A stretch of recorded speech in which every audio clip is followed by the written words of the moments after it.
반갑습니다. 오늘 출애굽기 맥잡기 하도록 하겠습니다. 출애굽기는 이 이름 그대로 애굽을 탈출한 기록, 이렇게 해석을 하면 됩니다.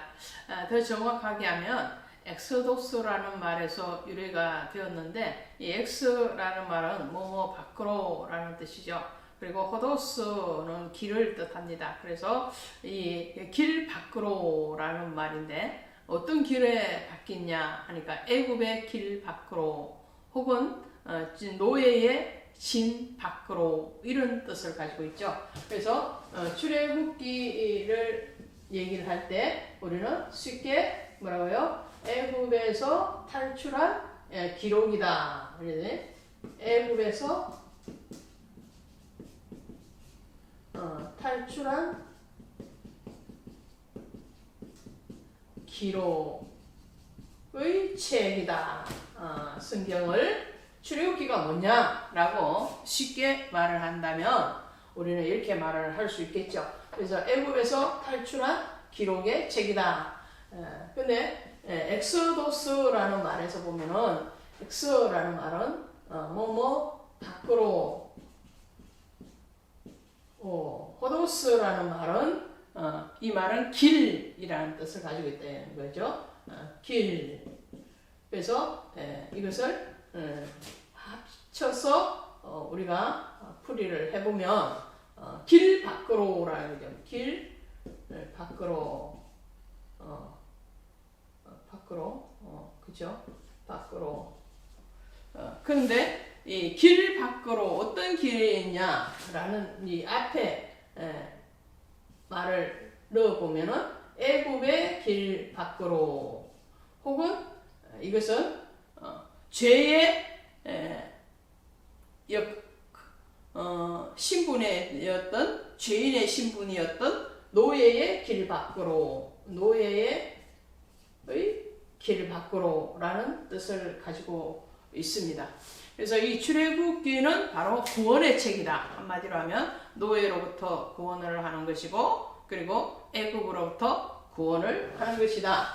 그래서 이 둘을 합쳐서 출애굽기가 뭐냐? 출애굽기는 무슨 책이냐? 라고 하면은 구원의 책이다.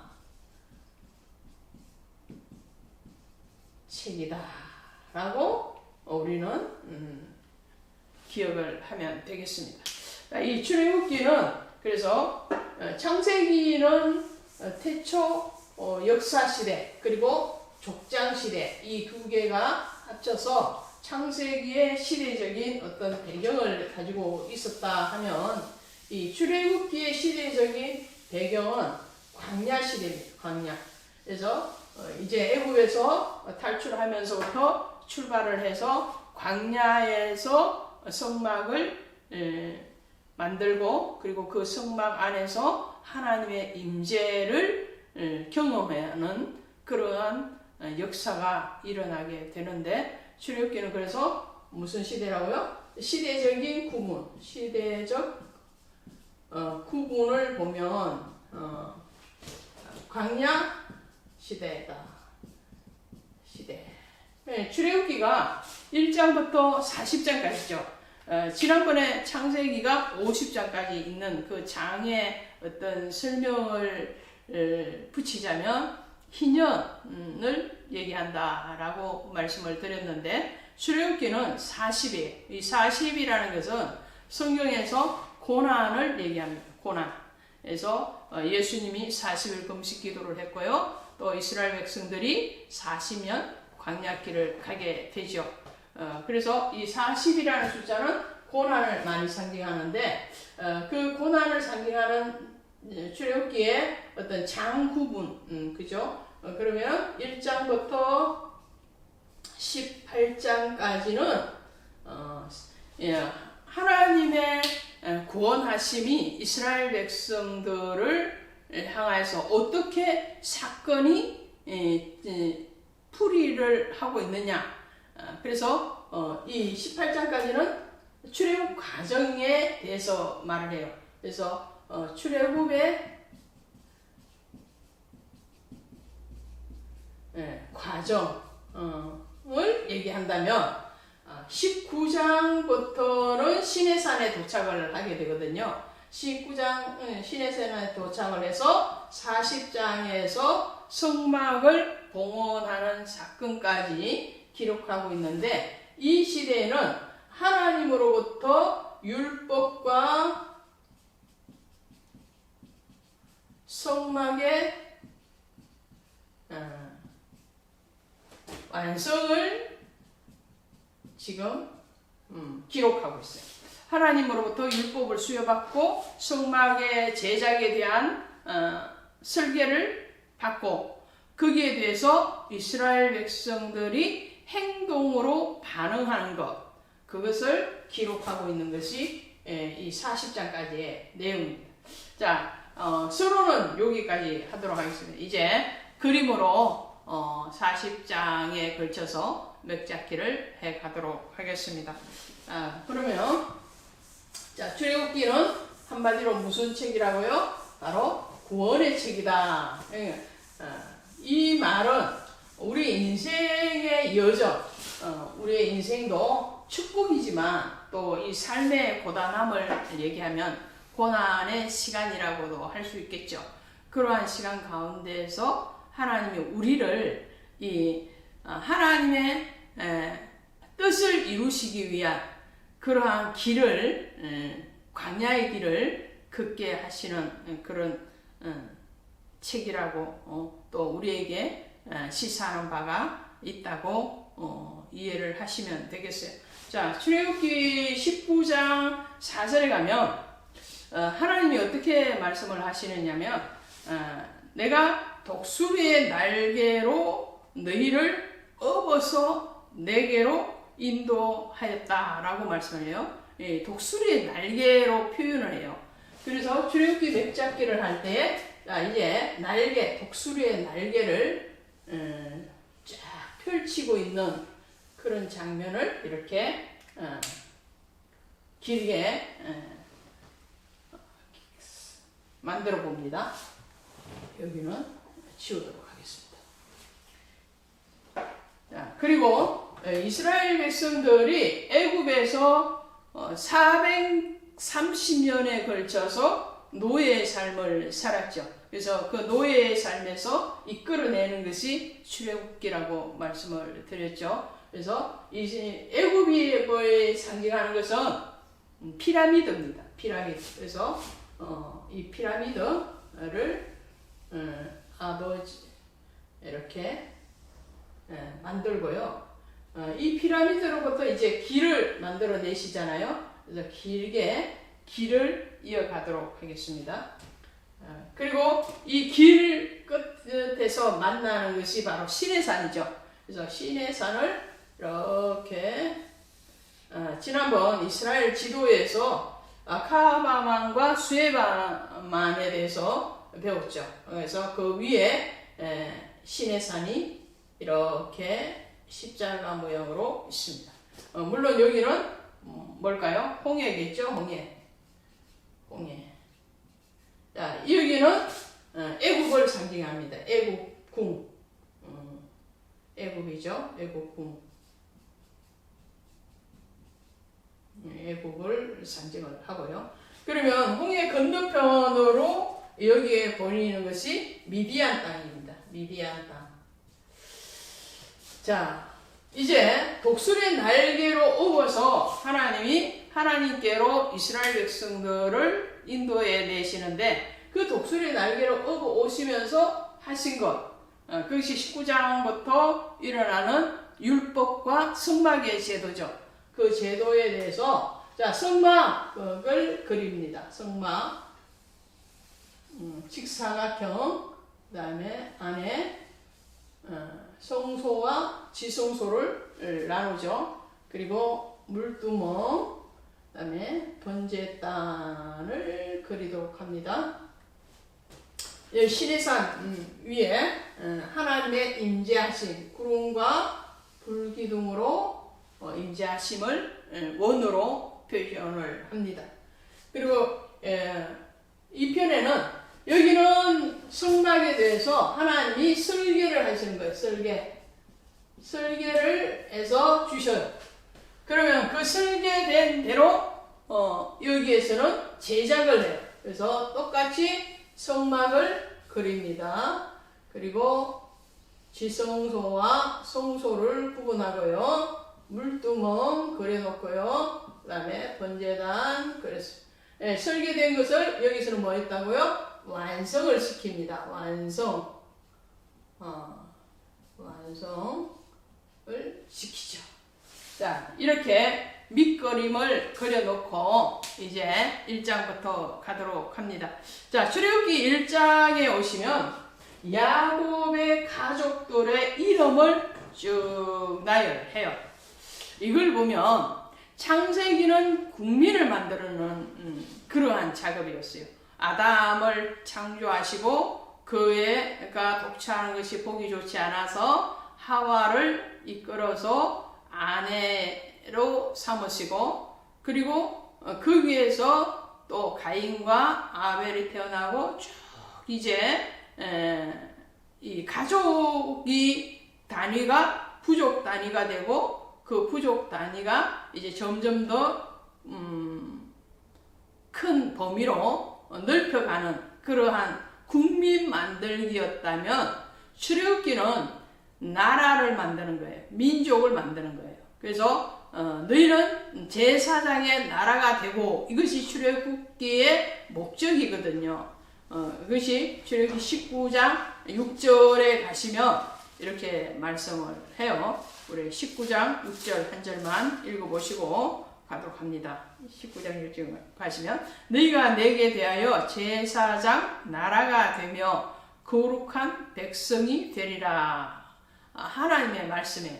그러니까 하나님께서 이스라엘 백성들을 출애굽하시게 하신 목적, 그 목적이 바로 하나님의 나라가 되게 하는 거예요. 그래서 출애굽기는 나라를 만드는 과정입니다. 그래서 그 나라를 만드는데, 그러면 하나님이 이스라엘의 하나님이 되고 이스라엘은 그의 백성이 되는데, 백성의 소리를 하나님이 들으시는 거죠. 그것이 1장, 여기 1장 애굽에서부터 출발하죠. 바로의 치하에서 람셋을 건설하는 이 애굽의 종로로 타고 있는 이스라엘 백성들의 고난의 소리를 하나님 들으세요. 그래서 1장에서는 고난입니다. 고난. 자, 그 고난의 소리를 들으시고 하나님 이제 이 이스라엘 백성들에게 다가가시죠. 물론 이전에도 늘 이스라엘 백성들과 함께 했어요. 그러나 이제 표면 위로 나타나시는 그런 하나님의 계획을 실행하시는 그런 출발을 하게 됩니다. 2장에서는 모세가 태어납니다. 하나님의 어떤 역사 가운데서 이 모세가 탄생을 하고, 그리고 그 모세가 이 고난당하는 이스라엘 백성들을 돕는다고 도운 것이 우발적인 살인을 하게 되죠. 그것이 탄로가 나서 모세는 하루아침에 추락을 합니다. 자, 보세요. 창세기에서 요셉은 하루아침에 올라갔죠. 올라가기 위해서는 추락의 과정이 있었어요. 아버지의 사랑을 독차지하다가 어느 날 그 아버지도 볼 수 없는 그런 노예로 팔려가는 가장 밑바닥까지 추락을 하고, 그리고 다시 하나님의 계획하에서 그가 애굽의 총리가 되어지는 이런 정말 이 부의곡선을 이루는 인생을 봤죠. 모세도 마찬가지입니다. 모세도 태어나자마자 바로의 궁에 들어갔다가 공주의 아들로 입양이 되어서 정말 왕위 계승자가 될 수도 있었는데, 왕위 계승자에서 하루아침에 살인자로 그가 추락을 합니다. 그럼 추락을 하면 그 다음에 반전의 역사가 또 있겠죠. 우리 기대하면서 가도록 하겠습니다. 자, 그래서 2장에서는 모세가 미디안 땅으로 그 살인으로 인해서 도망을 가게 됩니다. 그것을 하나님의 편에서 2장에서는 모세의 훈련입니다. 훈련. 왜요? 궁궐에서 애굽에서 모세는 지금 40년을 살았어요. 그러니까 좋은 것만 먹고 좋은 대접만 받고 정말 최상의 교육을 받고 이 성민들의 아픔, 특별히 히브리인들의 그런 노예의 삶에 대해서 이해할 수가 없었겠죠. 머리로는 이해하려고 했지만 가슴이 이해가 안 되어지는 거죠. 그런 사람을 이스라엘의 구원자로 세우시기에는 아직은 부족한 거죠. 그래서 하나님은 이 모세를 가장 밑바닥에 내려놓으시고 그에게 이 이스라엘 백성들이 경험했던 그 노예적인 삶에 대한 훈련과 연단을 해 가십니다. 그것이 미디안에서의 40년의 과정이죠. 그리고 난 뒤에 때가 참에 이렇게 돼요. 그래서 때가 되어서 하나님은 어떻게 해요? 이 뜰기나무 가운데에서 이 모세를 불러 올리시죠. 그래서 십자가 밑에서 3장 모세의 소명입니다. 소명. 하나님이 사명으로 부르시는 것을 소명 그래요. 자, 소명. 그리고 소명을 하시면서 하나님이 말씀하신 게 뭐냐면 내 백성을 애굽에서 건져내라, 인도해내라 이런 말씀이죠. 그러기 위해서는 다시 애굽으로 돌아가야 되는 거예요. 애굽에는 지금 바로가 왕인데 이 바로라는 칭호가 지금 계속 나오고 있는데 왕이 바뀌어요. 바뀌는데도 불구하고 바로라는 칭호를 써요. 이것은 우리나라의 역사에 보면 왕, 그죠? 전하 이렇게 말을 하잖아요. 왕의 칭호입니다. 왕의 칭호. 이름이 아니고. 그래서 4장에서는 자 귀환을 해요. 어디로요? 애국 궁으로 귀환. 그리고 5장에 가니까 어떤 일이 일어날까요? 5장에서 애국궁에서 바로와 만나는 거죠. 바로를 만나서 모세가 뭐라고 그러냐면 하나님이 하나님의 백성을 내보내라고 왕에게 말씀하십니다. 그렇게 말을 하는 거죠. 자신의 말이 아니고 하나님께서 이런 말을 붙여요. 여호와께서 그러죠. 근데 바로의 반응이 아주 재미있어요. 5장 2절에 가니까 바로가 이르되 여호와가 누구기에 내가 그의 목소리를 듣고 이스라엘을 보내겠느냐? 나는 여호와를 알지 못하니 이스라엘을 보내지 아니하리라. 이렇게 말해요. 이게 믿지 않는 자의 대표적인 말이죠. 하나님이 누구시기에, 여호와가 누구시기에 나는 그분하고 상관없어. 너희의 소리를, 너희의 언어를 가지고 나에게 와서 말을 하지 말아라. 이런 말이죠. 그 결과는 어떨까요? 당연히 창조주 하나님을 부정하면 그 창조주 하나님이 그 창조물을 기뻐하지 아니하시겠죠. 자, 그리고 이 만남에서 회담이 불발을 합니다. 깨어져 버리죠. 그뿐만 아니라 오히려 이 바로는 이스라엘 백성들의 그 노동의 강도를 더 높입니다. 집을 주지 않고도 벽돌을 예정한 그 숫자만큼 그대로 만들어내라. 이렇게 더 고난을 주니까 모세 입장에서는 어떨까요? 모세 입장에서는 그런 거죠. 나로 인해서 이 동족인 이스라엘 백성들이 더 중노동에 내몰리고 그들로부터 원망을 들으니까 낙심이 되겠죠. 그래서 하나님이 6장에서 이스라엘의 지도자로 세울 이 모세를 다시 위로합니다. 그 위로하는 방편이 뭐냐면 모세의 어떤 조상들에 대해서 언급을 해요. 모세의 출생에 대해서. 그러니까 너의 모든 출생에 대해서 하나님이 아시고 계시고 하나님이 계획한 가운데에서 너를 이끌고 있다라는 것을 간접적으로 말씀을 하시면서 위로하시는 거죠. 그래서 위로하시면서 모세의 족보를 얘기합니다. 계보를 출생에 대해서 얘기를 해요. 마태복음 1장에서도 예수 그리스도의 계보에 대해서 쭉 말을 하죠. 족보를 얘기할 때는 그 사람을 다시 세우고자 함, 그리고 하나님의 어떠한 섭리 가운데 있다라는 것을 말을 할 때 이 족보를 말을 합니다. 자, 7장에 가시면 이제 본격적으로 재앙이 시작이 돼요. 왜요? 바로의 마음이 완악했기 때문에 그 완악한 바윗돌 같은 그 마음은 깨부셔야 되는 거예요. 우리도 마찬가지예요. 우리도 하나님 앞에 완악하면 하나님은 우리 마음을 우선 부셔 놓으세요. 부셔지지 않기 위해서는 어떻게 해요? 바윗돌을 만들지 말아야 되는 거예요. 늘 말랑말랑한 그 상태가 돼야 돼요. 쿠션이 있어야 돼요. 하나님의 말씀을 흡수할 수 있는 그 마음이 있어요. 흡수가 되어지지 않으면 흡수할 때까지 하나님을 훈련시키고 연단시키시거든요. 자, 바로의 마음이 이스라엘 백성들을 내보내는 것이 아니라 오히려 하나님을 대항하니까 첫 번째 재앙이 뭐냐면 나일강을 피로 물들이는 거죠. 그래서 피재앙. 7장은 피재앙. 8장은 개구리 이 파리재앙, 이 세 재앙이 연달아 나옵니다. 자, 개구리는 안개가 아니고 바깥개네요, 그죠? 개구리,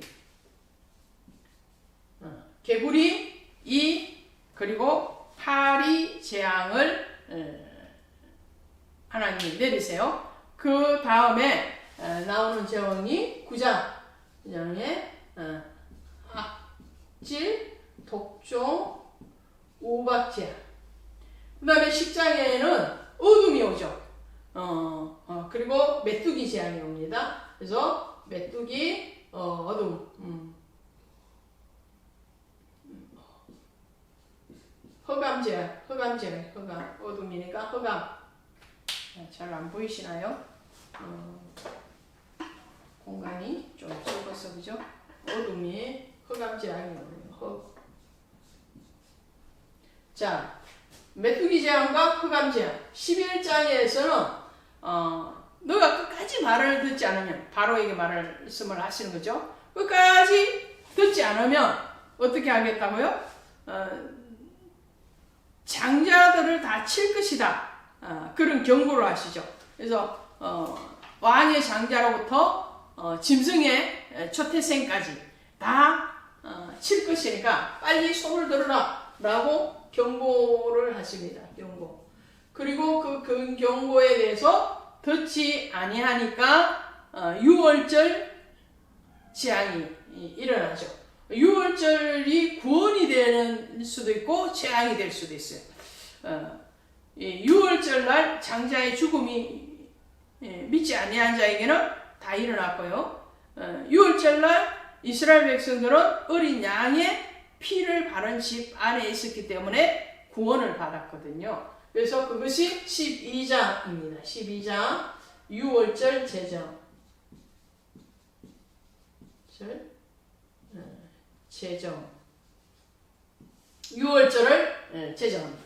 그리고 13장에서 하나님은 이스라엘 백성들을 어떻게 하나요? 출애굽을 시키죠. 출애굽. 13장에서 출애굽을 시키기 전에 또 절기 하나를 지키게 하시죠. 그것이 무교절, 무교절 그리고 출애굽 굽이 일어나요.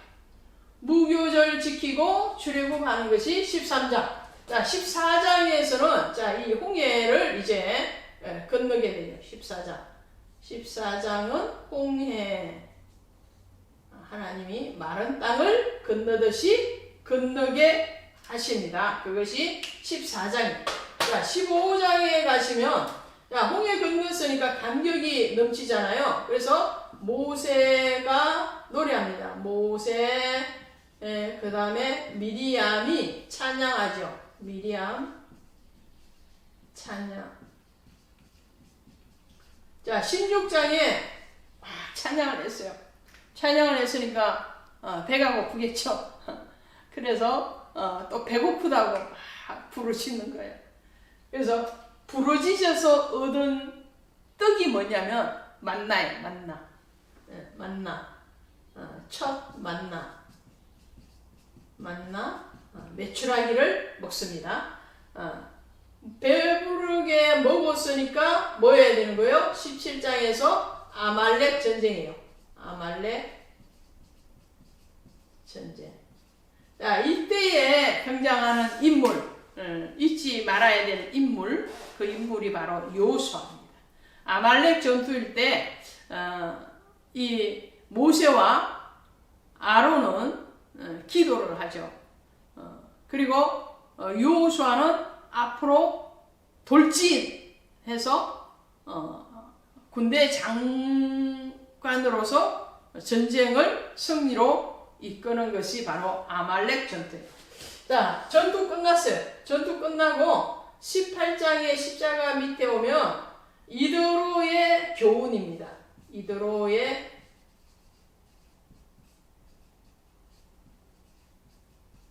무슨 말이냐면 미디안 땅에 있던 이드로가 모세를 찾아옵니다. 장인어른이죠. 장인어른이 사위인 모세의 일상을 며칠을 가만히 지켜보니까 이거 큰일 나게 생겼어요. 왜냐하면 이스라엘의 백성들이 출애굽한 사람이 얼마예요? 장정만이라는 것은 남자만이죠. 남자. 그 남자만 나온 숫자만 해도 20만이에요. 그러니까 여자, 노인네, 또 미성년자들 다 합치면 60만이 넘는 그 어마어마한 사람들의 크고 작은 모든 송사에 대해서 모세 혼자서 다 감당을 하는 거예요. 이 과로사 하기에 딱 좋죠. 그러니까 이드로가 충고를 하는 거예요. 이러다가는 큰일 난다.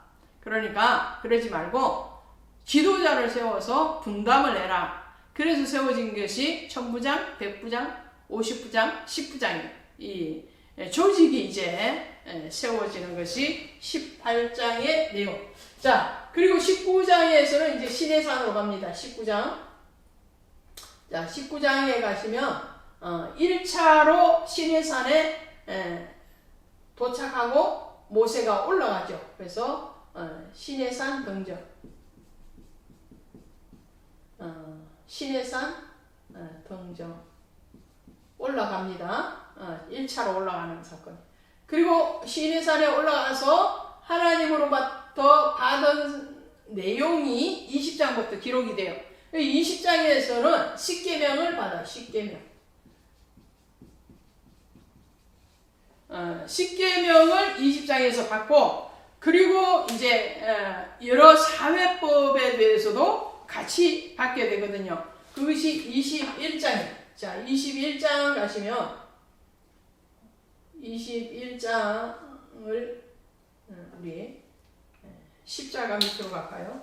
십자가로 갑시다. 21장에 가시면 21장 십자가 여기 있죠? 십자가에 있는데 십자가 날개 한쪽에 21장 얘는 뭐냐면 개인 생명이에요. 개인 생명. 생명의 중요성에 대해서 얘기합니다. 22장은 십자가 중간에 가시면 개인 권리. 자, 옆에 22장 여기 치우고 십자가를 다시 하겠습니다. 자, 15장 미디안 찬양, 16장 첫 만나, 17장 아말렉 전쟁, 18장 이드로의 교훈. 여기까지 왔죠. 자, 여기 칸을 비우기 위해서 제가 치우도록 합니다. 치우고, 자, 십자가를 그려놓고요. 자, 21장이 뭐였어요? 개인 생명이었어요. 개인 생명. 생명의 존중, 권리에 대해서 얘기해요. 22장은 개인 재산이에요. 자, 재산에 손해를 끼쳤으면 이렇게 배상을 해야 된다 라고 말을 하는 것이 22장.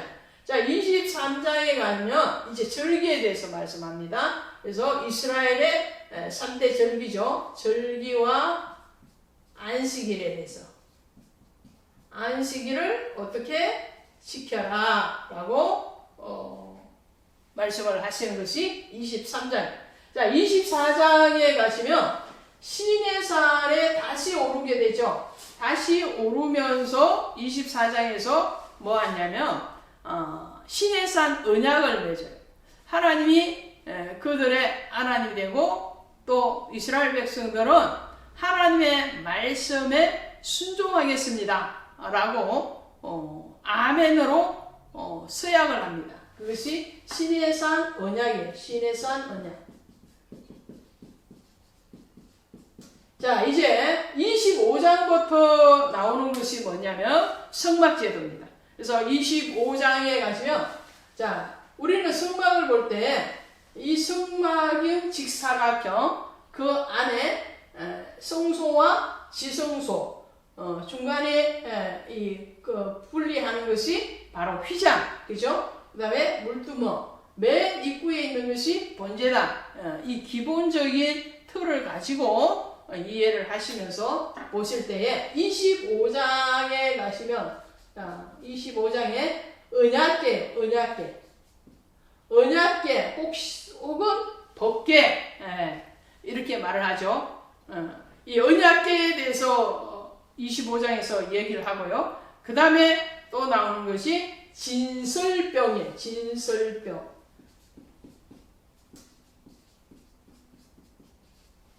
이게 뭐예요? 매주마다 교체해서 올려놓는 떡을 얘기하죠. 떡.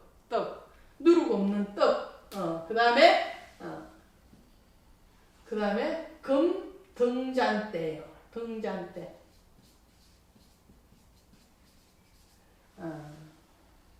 이 개역 개정판 나오기 전에 이전 성경에서는 금등대 혹은 등대 이렇게도 표현이 되어 있거든요. 요즘 성경은 다 등잔대라고 나옵니다. 금등잔대나 등대나 똑같습니다. 그게 대해서 뭐 언어가 이게 성경이 다시 개정되어서 나올 때마다 조금 표현하는 단어가 다르지만 그 원뜻은 똑같습니다. 금으로 만들어서 금등잔대라고도 하고 그냥 금등대라고도 하고 또 약자로 등잔대 이렇게 말을 하기도 합니다. 자, 어쨌든 25장에서는 언약궤인 법궤, 그 다음에 진설병, 등잔대에 대해서 말을 합니다. 그리고 26장은 여기 줄 거 놓은 것이 26장인데 휘장입니다. 휘장에 대해서 얘기하죠. 그리고 27장은 여기 번제단 자리죠. 그래서 번제단입니다. 번제단에 대해서 어떻게 제작해라 라는 거죠. 어떤 재료를 쓰고 어떤 규격으로 만들어라. 그리고 그것의 의미에 대해서 말씀을 하는 것이 27장입니다. 자, 28장에 가시면 제사장들이 입는 옷, 세마포 옷, 그리고 예봇, 그 예봇 위에 장식하는 견대, 또 흉패, 뭐 이런 것들에 대해서 세세하게 기록하고 있는 것이 28장이에요. 그래서 여기는 제사장 옷이에요. 제사장 옷. 평상시에 입는 옷, 그리고 어떠한 절기나 특별한 날 입는 예봇이 있죠. 그리고 29장. 자, 제사장 옷을 만들었으니까 제사장 위임식을 해야 되잖아요. 그래서 위임식 규례가 나옵니다. 위임식 규례. 자, 그리고 30장, 물두멍이죠. 이 30장의 중간에 오시면 이 물두멍에 대해서 얘기하죠. 분향단과 물두멍. 분향단도 마찬가지입니다. 어떤 개는 분향단, 혹은 향단 이렇게 표현이 되죠. 똑같습니다. 그 다음에 물두멍이에요. 물두멍. 이 물두멍은 여기서 번제단에서 짐승을 잡아서 하나님 앞에 드리는 과정에서 손발이 더러워졌겠죠. 그리고 하나님 앞에 순교를 의미하는 뜻에서 이 손과 발을 씻는 물두멍, 큰 노대야입니다. 그 노대야를 물두멍이라 그렇게 얘기를 합니다.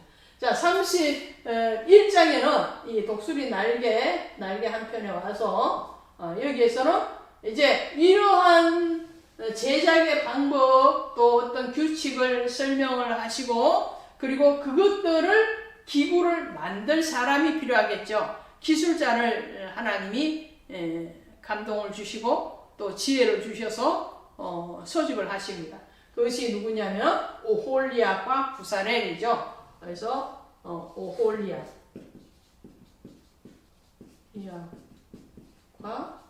부사렐.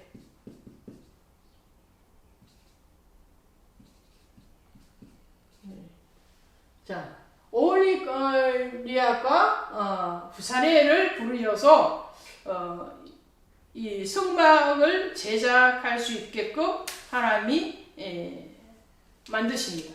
그리고 32장에 여기 끝머리에 보시면 좀 위태위태하게 보이죠? 이 32장에서 우리가 잘 아는 어떠한 사건이 일어나죠. 그 사건이 뭘까요? 그 사건이 바로 송아지 사건이에요. 송아지 우상. 금송아지를 만들어서 그 송아지 앞에서 막 춤을 추고 노래를 하고 그리고 경배를 올려드리는 그런 어리석한 모습을 보게 되죠. 그로 인해서 32장에서 일어나는 것이 뭐냐면 십자가 구속을 기록한 십계명 두 돌판을 깨트리죠. 그래서 십계명 두 돌판 파괴. 모세의 그러니까 의로운 혈기로 그냥 집어 던져버리잖아요. 하나님 주신 건데. 모세도 대단한 사람이요. 그러니까 엘리야도 우리와 성정이 같았고요. 모세도 우리와 성정이 같습니다. 심지어 예수님께서도 성전 정결 작업을 하실 때에 비둘기 팔고 돈 환전하는 그 상을 다 뒤로 엎어버리시잖아요. 의로운 분노예요. 이건 의로운 분노. 그런 분노로 십계명 두 돌판이 파괴가 됩니다. 그리고 난 뒤에 하나님이 이 모세에게 뭐라고 말씀하시냐? 자, 이 악한 이스라엘 백성들을 이제 심판할 것이다. 그럴 때에 모세가 예, 맞습니다. 옳습니다. 그렇게 말을 하지 않죠.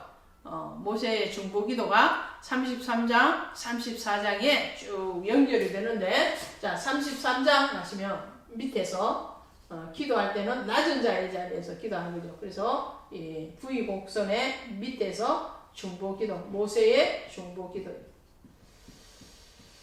자, 하나님이 모세의 기도를 들으세요. 아브라함의 중보기도가 창세기 18장에서 나왔죠.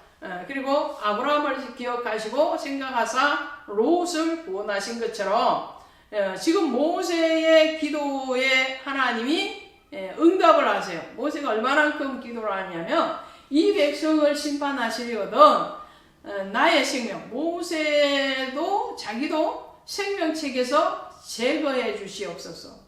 자기 생명을 담보로 중보기도 합니다. 그러니까 하나님이 어떻게 안 들으시겠어요? 하나님이 들으셔서 어떻게 해요? 다시 십계명을 주십니다. 그래서 34장에서 다시 십계명. 자, 십계명을 주셨다라는 말은 다시 하나님과의 언약의 관계를 체결하겠다. 언약 안에 있다라는 것을 말씀을 하는 거예요. 그리고 자, 이 십계명도 주셨고 성막제도도 주셨고 그것을 만들 수 있는 오홀리압과 부사렐도 부르셨고 그랬으니까 이제 어떻게 하겠어요? 이제 성막 제작에 이제 들어가야 되겠죠.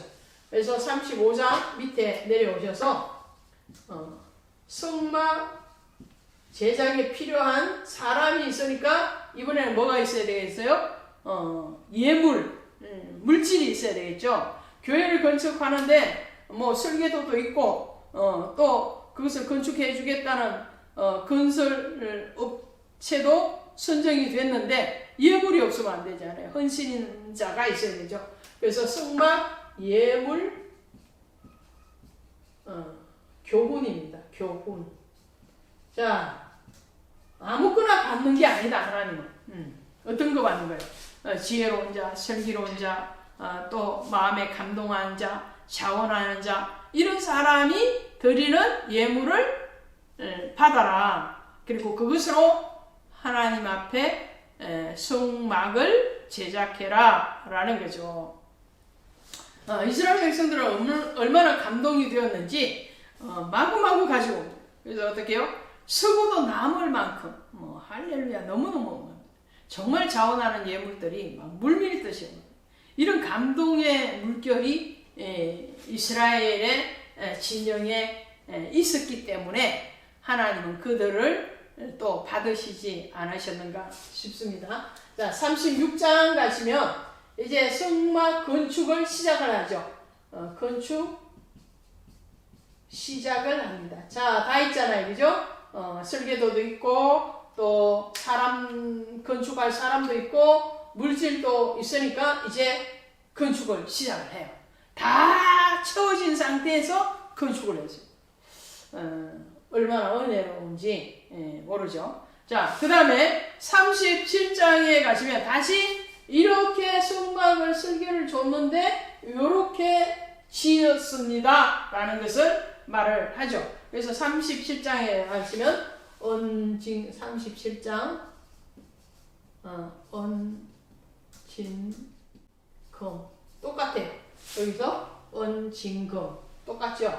언약궤, 진설병, 금등대를 얘기합니다. 그 다음에 38장에 가시면 뭐가 나오죠? 이 38장에 오시면 이제 번제단하고 물두멍에 대해서 나와요. 번제단, 여기가 번제단 자리잖아요. 그죠? 번제단 그리고 물두멍을 같이 얘기해요. 그리고 39장에 가시면 성막을 완성해요.